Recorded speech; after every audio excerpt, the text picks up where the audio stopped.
La question principale, bien sûr, c'est les salaires. Et vous savez que dans la fonction publique territoriale, je ne vous cache pas qu'on est mal payé, vous le savez toutes et tous. Faut rappeler que les échelles de salaire, par exemple de la catégorie C, elles varient entre 1347 €, c'est-à-dire qu'on est à 30 € au-dessus du SMIC, et en fin de carrière, quand ça se passe très bien, en passant tous les grades, 1790 €. Vous voyez ? Donc du coup, voyez, juste au niveau de salarial, un peu... Il y avait à la fois la revendication intersyndicale qu'on avait de 100 € pour tous, où on n'a pas de réponse depuis des mois. Donc là, ils peuvent agir sur le pouvoir d'achat. Il n'y a pas que se cacher derrière le point d'indice. Le point d'indice, on l'a dit, il y a les prix de première nécessité ont augmenté de 10%, le point d'indice de 3,5%. En presque 17 ans qu'il était gelé, donc c'est un peu du foutage de gueule, il faut oser le dire. L'autre chose, c'est qu'on a demandé le chantier de la pénibilité, on a ramé pour le faire ouvrir, et là, il ne se passe rien. Pénibilité égale immobilité pour cette municipalité, sachant que les ATSEM, elles sont en grève depuis un grand moment, elles tiennent bon. Toujours en grève depuis le 1er septembre et donc en fait on n'a toujours pas obtenu ce que l'on demandait, c'est-à-dire une reconnaissance de la pénibilité par rapport à en fait on voudrait qu'on obtenir des heures offertes comme ça se fait dans beaucoup de communes, voilà. Donc on a proposé de ne plus travailler tous les mercredis, de travailler qu'un mercredi par mois, voilà, qu'un mercredi par mois et de ne plus travailler 4 jours en pré-rentrée, de faire comme avant, 2 jours. En fait, avant le passage aux 1607 heures, c'était comme ça. Et effectivement, on était quand même moins fatigués. Par exemple, la pénibilité, il y en a qui seront incompressibles, comme le bruit, comme le nombre d'enfants. Il y a des choses, on ne pourra pas changer, même en faisant tout ce qu'on peut. La mairie a moins d'embaucher, de faire 15 élèves par classe. Sinon, je ne vois pas bien. Donc, c'est vrai qu'on aurait bien mérité ces heures de pénibilité. Il y a une proposition de la mairie. Comment vous la recevez, ce processus de co-construction? Qu'est-ce que ça veut dire pour vous? En fait, ils vont envoyer un expert qui va expertiser notre pénibilité. Est-ce qu'on a besoin de payer un expert? Ça va coûter un bras pour évaluer notre pénibilité, quand même. Voilà, qui de mieux que les ATSEM peuvent parler de la pénibilité de notre métier? Il y ait une ATSEM par classe, s'il vous plaît, parce que quand il va y avoir beaucoup d'arrêts bientôt, il y a les maladies de l'hiver qui arrivent, ça fait partie aussi un peu de la pénibilité parce qu'on est avec les microbes, avec les enfants, donc on est malade, et il va manquer des ATSEM. C'est très compliqué en ville parce qu'on a beaucoup d'élèves, on a entre 26 et des fois plus de 30 élèves, et en fait on peut se retrouver à 3 ATSEM pour 4 classes, et c'est vraiment compliqué.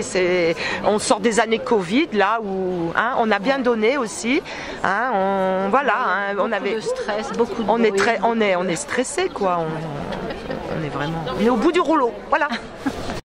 La CGT tient à rappeler quelques chiffres pour démontrer que nos propositions sont accessibles. 150 milliards d'euros, c'est le montant annuel des aides publiques, principalement versées aux grandes entreprises sans aucun contrôle. 174 milliards d'euros, c'est le profit des 40 plus grandes entreprises de France en 2021. 73 milliards d'euros, c'est le montant des dividendes versés cette même année. 50% des profits. 66 milliards, c'est le montant annuel des exonérations de cotisations sociales. Oui, de l'argent, il y en a dans les caisses, dans les poches du patronat. Alors, super taxons, c'est super profit. À nous de lutter plus pour gagner plus, pour gagner. Adhérons à la CGT. On avait une annonce à la fin de l'été, ou au début d'été, de 4500 postes vacants, en tout cas à l'éducation nationale. Où en est-on aujourd'hui avec le nouveau ministre et surtout en Savoie? Alors avec le nouveau ministre, il y a un changement de ton, on va dire, c'est moins méprisant dans la communication que son prédécesseur, donc c'est toujours ça de prix. Pour le reste, on est dans une continuité absolument parfaite de la politique initiée par Jean-Michel Blanquer, donc une politique de casse du service public d'éducation. Et ça se ressent en Savoie comme ailleurs, parce qu'on est évidemment pas épargné par les problématiques du service public d'éducation nationale. dont l'absence ou du moins le manque d'enseignants et de personnel plus largement. Dans le premier degré en Savoie, nous avons démarré la rentrée avec le recrutement de 10 contractuels. Voilà, donc c'était assez inédit pour être souligné. Dans le second degré, et là c'est souvent récurrent, et puis nous manquons de psychologues scolaires par exemple. Là, il n'y a pas moins de 5 postes vacants sur le département pour les écoles primaires.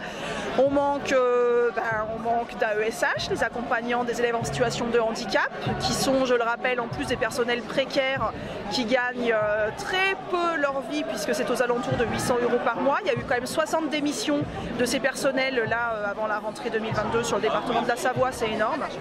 On manque même de chefs d'établissement dans le second degré, c'est dire. Voilà, on manque d'infirmières scolaires, de médecins scolaires. Enfin, la pénurie se fait sentir à tous les étages de l'éducation nationale et c'est très compliqué. Et du coup, cette rentrée, elle était vraiment sous le signe de la morosité, une lassitude très profonde chez l'ensemble de nos collègues. Un ras-le-bol aussi, bien sûr, et qui va en partie s'exprimer aujourd'hui, bien entendu. Ce gouvernement poursuit sa feuille de route avec la liquidation du droit du travail et de l'assurance chômage, le RSA conditionné au travail, la fiscalité en faveur des plus riches sous couvert d'efficacité économique. Une transformation radicale est plus que jamais nécessaire. Sortir du système capitaliste qui détruit notre planète. Solidaire revendique le SMIC à 2000 €, l'égalité femmes-hommes et la revalorisation des métiers les plus féminisés. L'augmentation des salaires, des pensions, des minima sociaux de 400 €. Le RSA pour les moins de 25 ans. La retraite à 60 ans avec 37,5 annuités. La réduction du temps de travail à 32 heures. Le réinvestissement des services publics. Vivre dignement et bien vivre n'est pas une option. C'est un choix de société qui découle d'une transformation sociale radicale. Fin du monde, fin du mois, même combat. Mais c'est vraiment compliqué et de plus en plus souhaitent partir. Ce à quoi on assiste dans l'éducation nationale, je crois que c'est quand même important de le souligner, c'est les mêmes logiques qui ont été à l'œuvre et on a vu le résultat, à la SNCF, à France Télécom par exemple. Quand on connaît l'état de l'hôpital actuellement, l'éducation nationale, c'est peut-être pas visible de la même manière, mais on est vraiment dans un état proche de l'effondrement et c'est dramatique. Donc aujourd'hui, on pourra aussi exprimer nos revendications sur ce sujet.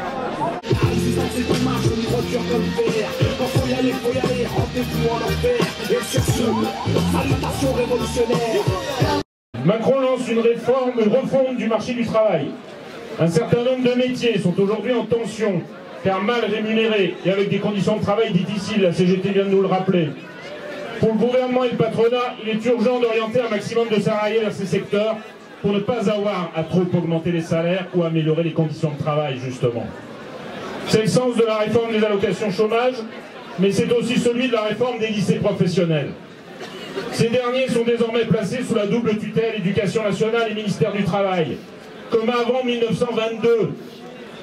Et ils vont se voir imposer le modèle de l'apprentissage, avec une omniprésence de l'entreprise dans la formation et une offre de formation en totale adéquation avec les besoins des entreprises locales. Les retraites, justement. Macron veut une réforme rapide, applicable d'ici l'été.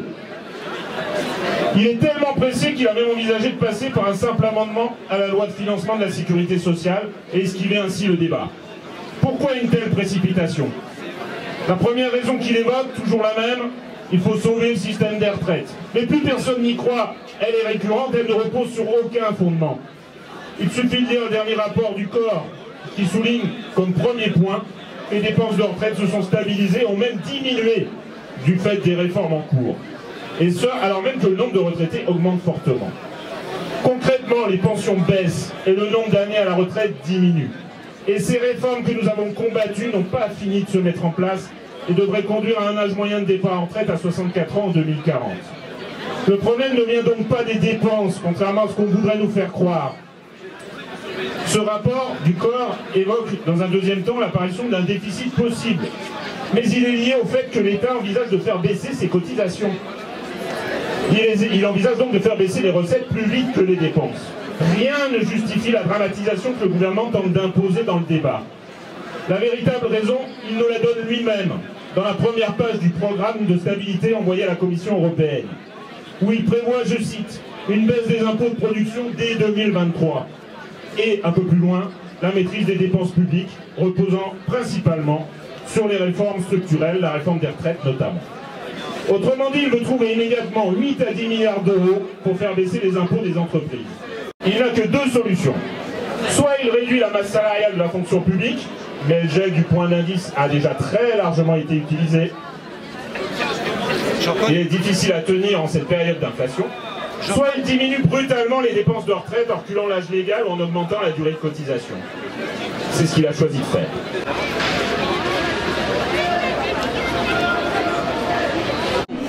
En ce moment et depuis quelques années, on a vraiment un manque chronique de personnel au niveau de la SNCF. On n'arrive pas à couvrir les postes, on a vraiment des gros soucis.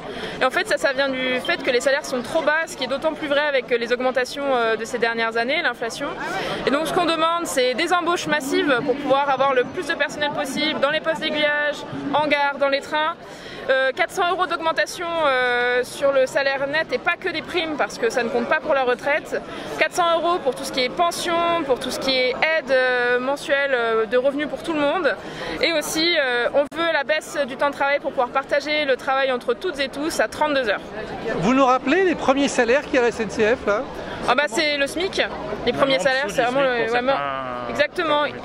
Ils arrivent à embaucher en dessous du SMIC en compensant entre guillemets avec un peu les primes pour dire regardez c'est au-dessus, mais on a aujourd'hui une SNCF qui est dans l'illégalité en fait en termes de montant de salaire.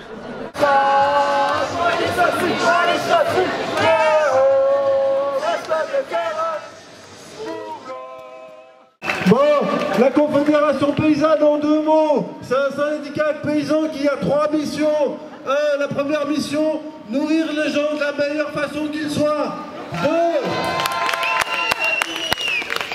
2. Employer un maximum de monde pour travailler. 3.